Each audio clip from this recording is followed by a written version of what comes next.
Hi, David. How are you? I'm terrific. So how are you? I'm doing great. Thank you so much. I really appreciate you taking some time to be here on the Rich Stevens Show, and I'm very excited to talk to you because we have a lot of things in common. And of course, your background, not in the same background, but I'll tell you in just a second. How's that for a little tease? I love it. I love it. Actually, why don't I just tell you that story? You actually replaced a friend of mine. That's what we have in common. I imagine you're friends with Donny Osmond. Yeah, actually, I haven't talked to him in a couple of years, but I got to know him really well when I was still living and working in New York. And then when I heard that this is the guy that replaced Donny Osmond, I said, wait a minute, I got to talk to this guy. Yeah, what a great guy Donny is, huh? So what is it like when you step into shoes like that? Is it intimidating at all? I mean, you're great in what you do on your own, but then when you have to follow up with somebody like that, does it make it more difficult? Well, those are pretty big shoes to fill. I mean, Donny's a huge star, and he has a great, big following. So I tried to just not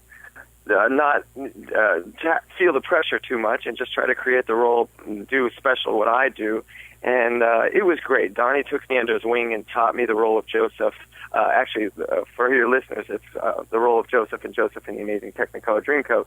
I replaced Donny in. And, he was great and taught me the ropes. He had been doing the show for quite a few years, and he was, I think, happy to finally get to have a break. So he was just such a nice guy. And the fans were actually really, really lovely, and they supported me. And it was great. It was really great. Did you take the coat before you left? No, that coat's still back in storage somewhere. But that coat was, I think, a $10,000 coat or something crazy. It was really expensive. Yeah, it's funny because the thing that comes to mind for me is the Seinfeld episode with the coat. Oh yeah, I don't know if I saw that one. You need to look that up. You'll have a new appreciation for the Technicolor Dreamcoat. Definitely, I will look it up. So tell me, do you enjoy doing Broadway or Off-Broadway more, or what's next for you too? Well, I'm a Broadway kid, and I love, the grind of it all. it's so much fun. The energy, the exchange of audience, the energy you get from the audience. But I've done some great Off-Broadway as well, which is it's in a smaller, intimate space. And that's really fun because you can just see the people's faces and get up close and personal with them. But recently I've been doing a lot of concert work and a lot of touring with my own show and doing engagements like with the Palm Beach Pops, doing symphony engagements. And I had an album that came out last year, so I've been, pushing that along and doing a lot of writing. And actually, I've written a musical that's going to go off-Broadway hopefully this summer. So keeping busy doing other things, too, besides just performing. And that's some pretty big stuff that you've been doing. Now, to be with the Palm Beach Pops is a really big deal. And when you meet, have you met Bob? I'm assuming you have to have met Bob Lampin already because you have to have been rehearsing, right? Well, I've been very blessed to have been able to perform with the Pops a couple of times.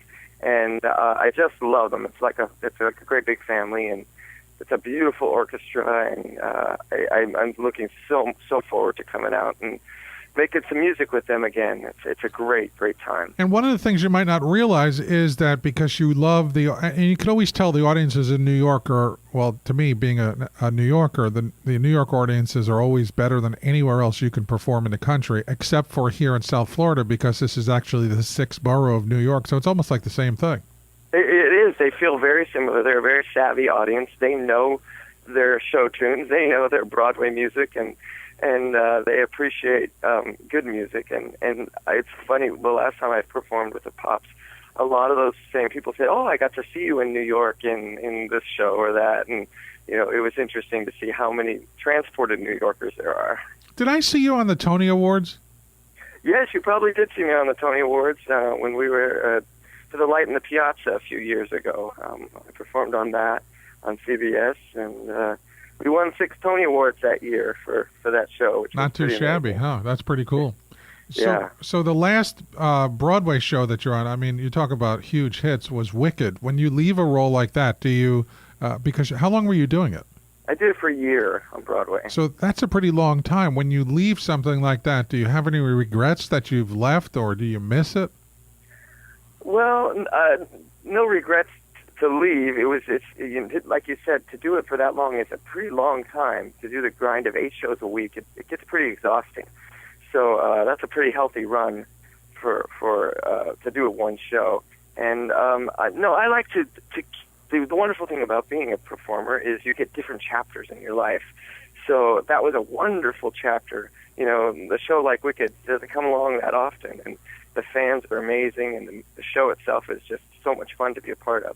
But that was that chapter, and now I'm looking forward to other chapters. So you kind of look at it like that, and then you don't get too sad when you have to leave, because you do develop a family when you're doing a show for that long. I always imagine that would take place. Now, when you're on stage with Bob Lappin, and this is the Palm Beach Pop's final concert for the season. It's a tribute to Andrew Lloyd Webber, Jerry Herman, and all the music of Broadway, featuring Phantom of the Opera, Cats, La Cage, Les Miserables, and, of course, David Burnham and Tamara Hayden will be on stage as well. And so this takes on a whole different chapter for you. Now, I get it. I understand that you've toured all over with great symphonies, but this is a new chapter in a sense, is it not?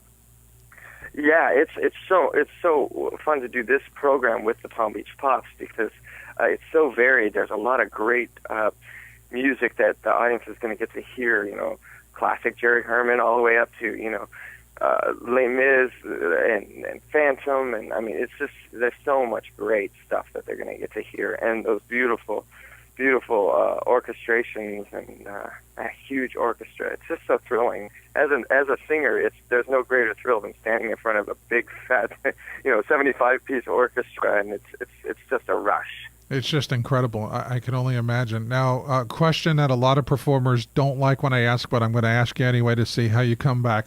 Do you have a favorite? Do I have a favorite? A favorite song or a favorite show? More specific. Okay, more specific. A favorite in the specific show that you're doing with Bob Lappin. Is there a favorite Broadway tune that you'd like to perform other than something else? I mean, is there one that they came to you and they said, "This is what we want you to do," and you said, "Oh my God, I wouldn't miss it for the world"? Yeah, well, there's two that I think are tied for first place, and I get to sing "Bring Him Home" from Les Miserables, which is one of my all-time favorite musical theater songs, and then I get to do "Music of the Night" from Phantom of the Opera, and those are two for tenor. Those are two of the greatest songs ever written for musical theater, and so I get to do both of them in this concert, and I'm just thrilled. That's amazing. That's really, to me, it's even more amazing because I remember like it was yesterday that I had Andrew Lloyd Webber on when I was on the radio in New York, and going 2 nights later to see the opening of this new play called Phantom of the Opera on Broadway. It seems like it was just yesterday. Yeah, time flies, doesn't it? Unbelievable. David Burnham, thank you so much for taking a few minutes to be with us on the Rich Stevens Show today. Really looking forward to seeing the show. I'm going to see you at the Kravis Center personally, but the shows start on March 28th. It's Thursday and Friday at FAU in Boca, the Carol and Bay K Auditorium. The Carol and Barry K Auditorium at FAU. And then the Kravis Center for the Performing Arts will be on Monday, April 1st, and Tuesday, April 2nd. There are some tickets still available, and I know that this is just going to be an incredible way to end the season, and you should be privileged to be a part of this. It's incredible.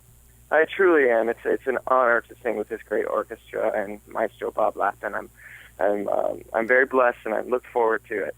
Well, thank you so much, David. Always a pleasure, and look forward to seeing you and talking to you again.